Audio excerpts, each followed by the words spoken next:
महाराष्ट्र विधानसभा चुनाव से पहले उद्धव ठाकरे ने अपनी तरफ से तमाम कोशिशें कर रही कि कांग्रेस और शरद पवार उन्हें सीएम फेस घोषित कर दें। इसके लिए उद्धव ठाकरे दिल्ली से लेकर शरद पवार के घर के कई चक्कर लगा चुके, एमवीए की बैठक में भी बहस कर चुके, लेकिन न पवार तैयार हुए और न कांग्रेस राजी हुई। आखिरकार उद्धव ठाकरे ने यहां तक कह डाला कि चलो घोषणा मत करें, लेकिन मेरे कान में इतना तो बोल दो कि मैं सीएम बनूंगा। लेकिन हद तो तब हो गई कि उद्धव ठाकरे के कान में कहने को भी कोई तैयार न हुआ जो वो सुनना चाहते हैं। सवाल ये कि जिस ठाकरे परिवार ने सत्ता से खुद को लंबे अरसे तक दूर रखा, आज वही ठाकरे परिवार सीएम की कुर्सी के लिए क्यों बेचैन है? क्या उन्हें शरद पवार और कांग्रेस पर भरोसा नहीं है या फिर उन्हें अपनी पार्टी के टूटने का डर है? बड़ा सवाल ये भी कि उद्धव ठाकरे की जिद अगर कांग्रेस और शरद पवार ने नहीं मानी तो क्या वे एमवीए से अलग हो जाएंगे? इन सवालों से इतना तो तय हो गया कि एमवीए में उद्धव ठाकरे के हाथ में पावर नहीं है।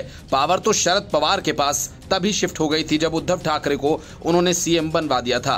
हाल ही में उद्धव ठाकरे ने कहा कि चुनाव से पहले वो सीएम फिक्स करना चाहते हैं, क्योंकि पिछले चुनाव में अधिक सीटें मिलने के बाद बीजेपी ने दावा ठोक दिया था। इस कारण उन्हें नए गठबंधन से सरकार बनानी पड़ी।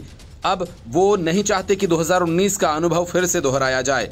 इसी बीच महाराष्ट्र कांग्रेस के प्रभारी रमेश चेन्निथला ने कहा कि पार्टी सीएम पद और सीटों के बंटवारे पर खुले मन से काम करेगी। उन्होंने आश्वासन दिया कि कांग्रेस को इस गठबंधन में बड़ा भाई बनने की कोई मंशा नहीं है।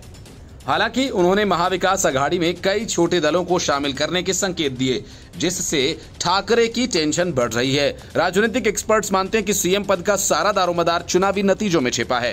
कांग्रेस में भी सीएम पद के कई दावेदार हैं और पिछले 10 साल से सत्ता के इंतजार में हैं। शरद पवार की दिलचस्पी गैर बीजेपी सरकार बनाने में है। वे ऐसे सीएम का समर्थन करेंगे जो उनके समीकरणों में फिट बैठता हो। ऐसे में उद्धव ठाकरे को दोबारा मौका मिल सकता है, मगर आदित्य ठाकरे को उत्तराधिकारी बनाने के लिए राजी करना आसान नहीं है। Bureau report, news of India.